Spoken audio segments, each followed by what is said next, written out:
சீராப்புராணம். கதீஜா கனவு கண்ட படலம். பாடலின் பொருள்கள்.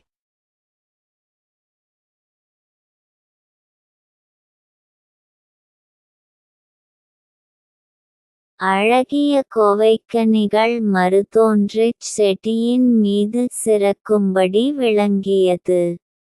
காட்டெலுமிச்ச மரங்களில் எலுமிச்சைகள் அரிய மாணிக்கமணிகள் குருத்துவிட்டு மலர்கள் விரியப் பெற்று காய்த்ததைப் போன்று பிரகாசித்தன. பிடவஞ்செடிகளில் தேனீக்கள் தங்கி நின்றன. கடுக்கை மரங்களும் காசாமரங்களும் மிகுதியாக நிறைந்திருந்தன.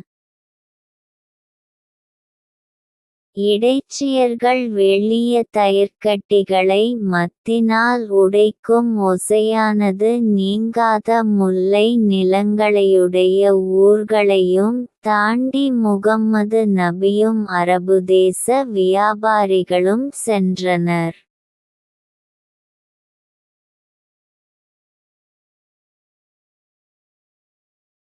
எல்லா இடங்களிலும் பிரகாசிக்கும் சூரியனின் இளங்கிரணங்கள் போன்ற நெடிய வேலாயுதத்தைக் கைகளில் தாங்கிய முகம்மது நபியும் வியாபாரிகளும் செல்கின்ற இடத்தில் குதிரை கூட்டங்கள் ஒரு பக்கம் வந்தன.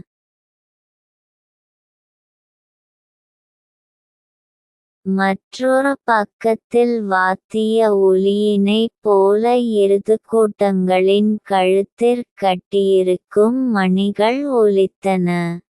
விரித்த வெள்ளிய குடைகளும் கொடிகளும் அதிகரித்தன.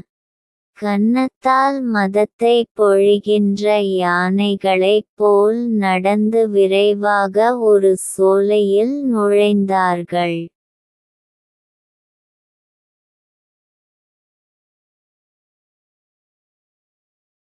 அச்சோலையானது சந்தனம், அகில், மஞ்சாடி, குரா, தேக்கு, ஆத்தி, தான்றி, கோங்கு, எழிலைம்பாலை, சிந்துரம், அசோக்கு, குருக்கத்தி, நெல்லி, சண்பகம், பாதிரி, தேமா, மந்தாரை, கமுகு, புன்னை, நாரத்தை, மகிழ், விழாத்தி, மருது, எலுமிச்சை, குருந்தம், ஆசினி, சூதம், கடம்பு, இலவம், கொன்றை, குங்குமம் ஆகிய மரங்கள் நெருங்கிக் கூட்டமாய் நிற்கும் சோலையாகும்.